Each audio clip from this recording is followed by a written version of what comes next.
여호수아 23장 1절에서 마지막 16절까지 말씀입니다.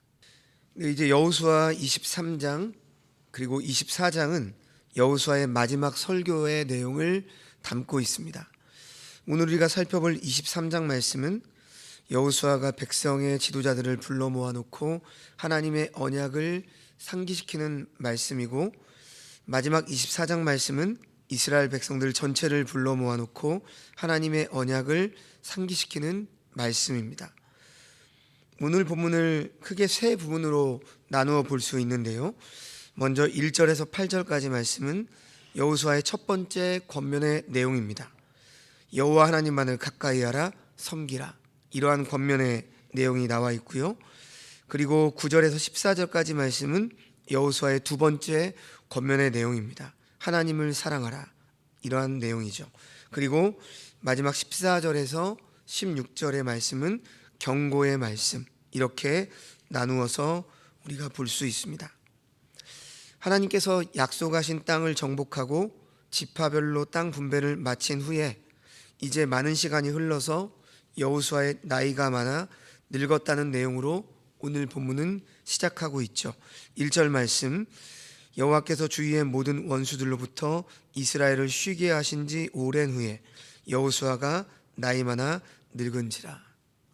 여호수아는 말년에 이스라엘 백성들의 대표들을 모아놓고 과거를 회상하면서 하나님께서 이스라엘에게 어떠한 은혜를 베푸셨는지 먼저 상기를 시킵니다. 3절 말씀을 보시면 너희 하나님 여호와께서 너희를 위하여 이 모든 나라에 행하신 일을 너희가 다 보았다, 이렇게 말하죠. 여호와께서 이스라엘을 위하여 싸운 것에 대해서 그들이 목격자다, 이렇게 말하고 있습니다. 이것은 하나님께서 용사가 되셔서 원수들을 물리치시고 자기 백성들에게 기업을 주시겠다고 하신 아브라함의 언약과 모세의 언약을 따라서 이루어진 내용임을 우리에게 확인시키고 있습니다. 그리고 5절 말씀에서 여호수아는 이스라엘의 백성 지도자들에게 남은 땅도 다 차지하게 하실 것이다, 이렇게 말씀을 하고 있죠. 자, 그런데 지금 이 5절에서 사용된 말씀의 동사를 자세히 살펴보면 그들을 떠나게 하시리니 그 땅을 차지할 것이라. 이처럼 동사가 과거 완료형이 아니라 미래 진행형으로 기록되어 있습니다. 이것은 이미 이루어진 일을 말씀하고 있는 것이 아니라 앞으로 이루어질 일을 기록한 것이죠. 다시 말하면 이스라엘 백성들은 여호수아가 나이가 많아 늙은 시점에서도 아직도 가나안 족속들을 완전히 쫓아내지 못했을 뿐만 아니라 오히려 그들과 더불어 살고 있고 아직도 이스라엘 백성들이 더 정복해야 될 땅이 남아 있다라고 하는 것입니다. 즉 큰 전쟁, 가나안 땅의 주인을 결정하는 전쟁은 끝났습니다. 그래서 그런 의미에서 가나안은 다 정복한 것입니다. 하지만 여전히 작은 전쟁들, 지파별로 분배받은 땅에서 여전히 살고 있는 가나안 족속들을 완전히 쫓아내고 그 땅을 차지하는 일은 여전히 남아 있었던 것이죠. 여러분, 이것은 가나안 땅을 주시겠다고 말씀하신 하나님의 약속이 아직 완성된 것이 아니라 현재도 이루어져 가고 있다, 이것을 의미합니다. 하지만 성경은 가나안 땅을 가리켜서 주실 땅이라고 하지 않고 이미 주신 땅이다, 이렇게 말씀을 하고 있습니다. 결국 이미 완성된 것이지만 그러나 아직이라고 하는 이 역설적인 내용이 바로 여기에 담겨 있는 것이죠. 그것은 하나님의 입장에서는 이미 완성된 것이지만, 이미 우리에게 주신 땅이지만 인간의 입장에서는 아직인 상태입니다. 자, 이처럼 이스라엘 백성들이 처한 삶의 정황은 구원받은 그리스도인의 현재 모습으로 우리가 생각해 볼 수 있습니다. 다시 말해서 하나님의 구원의 사역은 2000년 전 예수 그리스도의 십자가를 통해서 이미 완성이 되었지만 오늘 우리들의 삶 속에서 하나님의 구원의 사역은 여전히 진행 중에 있는 것이죠. 그래서 우리의 구원은 이미 완성된 것이지만 그러나 아직이라고 하는 이 종말론적인 신앙관을 우리가 견지하게 되는 것입니다. 사도 바울은 빌립보서 2장 12절에서 빌립보 교회 성도들에게 두렵고 떨림으로 너희의 구원을 이루라 이렇게 말씀을 했습니다. 자, 이 말씀은 이미 구원받은 성도들에게 구원을 이루라고 말씀하고 있는 것이죠. 그렇다면 지금 이 말씀은 예수 그리스도를 믿음으로 구원받은 성도들에게 아직도 믿음 이외에 구원받기 위한 또 다른 어떤 조건이 있다는 의미입니까? 결코 그렇지 않죠. 성경은 믿음으로 구원을 얻는 것이지 행위로 얻는 것이 아니라고 분명히 말씀하고 있기 때문입니다. 성도 여러분, 구원은 하나님의 은혜의 선물인 예수 그리스도를 믿음으로 얻습니다. 그런데 그 믿음의 고백이 참된 고백이 되기 위해서는 내 삶으로 증명하는 삶이 남아 있다라고 하는 것입니다. 말과 행동이 다르다면 그 사람의 말은 위선일 수밖에 없는 것이죠. 오늘날 많은 그리스도인들이 세상으로부터 비난과 지탄을 받는 이유는 믿음으로 구원을 받았기에 더 이상은 삶 속에서의 행위는 중요하지 않다고 생각하며 서슴없이 거짓과 불법의 삶을 살아가고 있기 때문입니다. 지금까지 누구보다도 부정직하고 부도덕했지만 하나님께서 오직 당신의 긍휼하심으로 우리를 구원해 주셨음을 믿는다라고 한다면 이제 우리에게는 구원받은 하나님의 자녀답게 정직하고 도덕적인 삶을 살아가야 될 책임과 의무가 있는 것이죠. 오늘 본문에서 여호수아는 바로 이 점을 당부하고 있는 겁니다. 자, 6절 말씀을 한번 보십시오. 그러므로 너희는 크게 힘써 모세의 율법책에 기록된 것을 다 지켜 행하라. 그것을 떠나 우로나 좌로나 치우치지 말라. 여호수아는 이스라엘 백성들로 하여금 좌로나 우로나 치우치지 말고 모세의 율법, 즉 하나님의 말씀을 지켜 행하라 이렇게 말합니다. 여호수아는 지금 하나님께서 처음 민족의 지도자로 부름을 받아 두려움에 떨던 당시에 자신에게 나타나셔서 말씀하셨던 바를 그대로 이스라엘에게 권면하고 있습니다. 그러면 이스라엘 백성들이 좌로나 우로나 치우치지 않게 하기 위해서 가장 조심해야 할 일은 무엇입니까? 7절 말씀을 보십시오. 너희 중에 남아있는 이 민족들 중에 들어가지 말라. 그들의 신들의 이름을 부르지 말라. 그것들을 가리켜 맹세하지 말라. 또 그것을 섬겨서 그것들에게 절하지 말라. 바로 다 진멸하지 못한 남아있는 가나안 족속들과 어울리는 것입니다. 가나안 족속들은 우상 숭배자들이죠. 그들과 어울리면 이스라엘 백성들이 하나님을 버리고 우상 숭배에 빠지게 됩니다.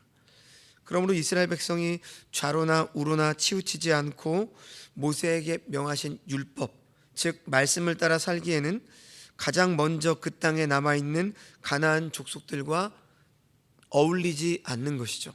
그들에게 동화되지 않는 것입니다. 그리고 8절 말씀을 보면 이렇게 권면을 합니다. 오직 너희의 하나님 여호와께 가까이 하기를 오늘까지 행한 것 같이 하라. 지금까지 하나님을 의지하며 하나님의 말씀만을 기준으로 삼고 순종하며 가나안 정복 전쟁을 해왔던 것처럼 앞으로도 그렇게 행할 것을 지금 권면하고 있는 것이죠. 자, 이렇게 1절에서 8절까지의 말씀을 통해서 여호수아는 이스라엘 백성들에게 하나님만을 가까이 하고 섬기라는 첫 번째 권면을 하고 있습니다. 자, 그리고 이제 계속해서 9절 이하의 말씀을 보시면 여호수아는 하나님께서 이스라엘에게 베풀어 주신 은혜를 다시금 상기시키며 하나님을 사랑하라 이렇게 말씀을 하고 있습니다. 9절 10절입니다. 이는 여호와께서 강대한 나라들을 너희 앞에서 쫓아내셨으므로 오늘까지 너희에게 맞선 자가 하나도 없었느니라. 너희 중 한 사람이 1000명을 쫓으리니 이는 너희의 하나님 여호와 그가 너희에게 말씀하신 것 같이 너희를 위하여 싸우심이라. 이스라엘이 승리를 할 수 있었던 까닭은 여호와께서 이스라엘을 위해서 싸우셨기 때문이죠. 이스라엘이 하나님 보시기에 그토록 성실하고 유능했기 때문이 결코 아닙니다. 하나님께서 말씀하셨고 그 말씀을 이루시기 위해서 하신 일입니다. 여호수아는 11절에서 두 번째 권면의 내용인 스스로 조심하여 너희의 하나님 여호와를 사랑하라 이렇게 말하고 있습니다. 자, 그렇다면 지금 이스라엘 백성들이 하나님을 사랑하는 이 구체적인 방법은 어떤 것일까요? 계속되는 12절과 13절 말씀을 보십시오. 그 말씀은 바로 이방 민족과 혼인하지 않고 왕래하지 않는 것이죠. 여러분, 결혼이라고 하는 것은 그저 개인과 개인의 육체적인 결합만을 의미하지 않습니다. 삶과 세계관의 공유죠. 이 세상이 어떻게 만들어졌는지, 나는 누구인지와 같은 그런 질문들에서 다른 답을 찾고 있는 주체가 만나서 결혼을 하면 어느 한쪽이 다른 한쪽에 동조될 수밖에 없는 것입니다. 성도 여러분, 이방 민족들과의 혼인을 통해서 여호와의 신앙을 버리고 패역한 바알 신앙이 들어와서 그 결과로 이스라엘이 후대에 치러야 했던 혹독한 대가를 우리는 잘 알고 있죠. 자, 그래서 지금 13절 말씀에서 여호수아는 확실히 알라 이렇게 강조하면서 이스라엘 백성들이 남아있는 가나안 원주민들과 왕래하며 그들과 결혼을 하게 되면 그들이 이스라엘의 옆구리에 가시가 될 것이다. 그래서 결국은 하나님께서 주신 땅에서 망하게 될 것이다. 이렇게 경고를 하고 있는 것입니다. 14절 말씀에서 여호수아는 이제 나는 온 세상이 가는 길로 가지만 여호와께서 말씀하신 모든 선한 일은 하나도 틀리지 않고 모두 너희에게 응하여 이루어진다. 이 말을 하고 있습니다. 즉 나는 사라지지만 나는 죽지만 여호와의 말씀은 사라지지 않고 그대로 다 이루어진다는 것이죠. 여호수아는 죽어가는 자리에서 사라지지 않고 그대로 이루어질 하나님의 언약의 말씀, 약속을 바라본 것입니다. 그래서 자신이 죽은 후에라도 말씀은 계속 된다는 것이죠. 그리고 이제 마지막 15절 16절에서 너희 하나님 여호와께서 너희에게 말씀하신 모든 선한 말씀이 너희에게 임한 것 같이 여호와께서 모든 불길한 말씀도 너희에게 임하게 하사 너희 하나님 여호와께서 너희에게 주신 이 아름다운 땅에서 너희를 멸절하기까지 하실 것이라. 만일 너희가 너희 하나님 여호와께서 너희에게 명령하신 언약을 범하고 가서 다른 신들을 섬겨 그에게 절하면 여호와의 진노가 너희에게 미치리니 너희에게 주신 아름다운 땅에서 너희가 속히 멸망하리라. 이렇게 말씀을 하고 있죠. 여호수아가 이스라엘에게 강조하는 것은 다른 신을 섬겨 그에게 절하지 말라는 겁니다. 자, 7절에서도 다른 신의 이름을 부르지 말라고 당부한 여호수아가 또다시 거듭해서 다른 신의 이름을 부르지 말라고 당부하는 이유가 무엇 때문일까요? 그것이 바로 약속의 땅에서 멸망당하는 이유가 되기 때문입니다. 다른 신을 섬겨 그에게 절하지 말라는 것은 다른 말로 말하면 오직 여호와 하나님만을 사랑하라는 말씀이죠. 이것이 여호수아 전체를 통해서 이스라엘에게 전하고자 하는 하나님의 말씀입니다. 왜 이스라엘은 하나님만을 사랑해야 될까요? 그것은 이스라엘이 하나님의 사랑을 입었기 때문이죠. 많은 민족 중에서 신부가 되게 하시고 제사장 나라가 되게 하셨기 때문입니다. 하나님은 이스라엘을 애굽에서 구출했습니다. 애굽과 함께 죽어야 될 자들인데 어린 양의 피를 보시고 그들의 죽음을 넘어가신 것이죠. 그리고 약속의 땅에 들어오기까지의 모든 것이 하나님의 인도하심이었습니다. 그래서 이스라엘은 하나님만을 사랑해야 되죠. 사랑하는 성도 여러분, 오늘 저와 여러분이 왜 하나님만을 사랑해야 합니까? 하나님이 신이시기 때문에 강제로 사랑하라는 것이 아닙니다. 하나님의 사랑이 우리에게 부은 바 되었기 때문이죠. 그래서 신자란 주어진 사랑이 있기 때문에 그 사랑을 보이며 살아가는 것입니다. 따라서 아무나 하나님을 사랑할 수가 없습니다. 오직 사랑을 입은 자가 사랑을 할 수 있는 것이죠. 말씀을 마칩니다. 오늘 우리에게 필요한 것은 온 세상이 가는 길에 서서 세상과 자신을 바라보는 것입니다. 온 세상이 가는 길에 우리도 들어서 있습니다. 그 길을 가는데 무엇이 필요합니까? 온 세상이 가는 그 길에서 여러분을 인도하는 것은 과연 무엇입니까? 좋은 직업이 인도하는 것도 아니고 많은 돈과 출세한 어떤 명예와 모든 것들이 인도하는 것도 아닙니다. 온 세상이 가는 길에 서서 우리의 인생을 돌아본다면 우리에게 가치 있는 것은 우리를 죽음에서 건지신 하나님의 약속일 것입니다. 우리의 죄를 담당하신 그리스도의 피밖에 없을 것입니다.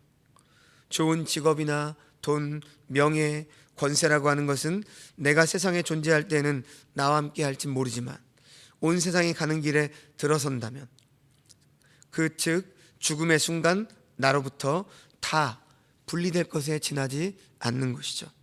그러나 하나님의 말씀, 그리스도의 십자가의 은은 우리와 영원토록 함께 하실 것이기 때문입니다. 그러므로 사랑하는 성도 여러분, 오늘 여호수아가 죽음을 앞두며 전한 이 권면의 말씀을 잊지 말고 기억하십시오. 하나님의 말씀을 지켜 행함으로 언제나 하나님만을 가까이 하라. 하나님 여호와를 사랑하라. 세상 정신 우상과 가까이 하지 말라. 하나님께서 하신 말씀은 하나도 틀리지 않고 임한다. 이 귀한 권면의 말씀을 절대로 잊지 마시고 하나님의 백성답게 살아가시는 주의 자녀들이 되시기를 주님의 이름으로 축원합니다. 기도하겠습니다. 하나님 아버지, 여호수아가 죽기 직전에 백성의 지도자들을 불러서 권면하는 여호와만을 섬기라 사랑하라는 말씀을 오늘 우리들에게도 말씀해 주시니 감사합니다. 우리 앞에 놓여진 삶의 길에서 창조주이자 구원자이신 하나님께서 보여주신 진리의 길을 따라 걷는 우리가 되게 하여 주옵소서.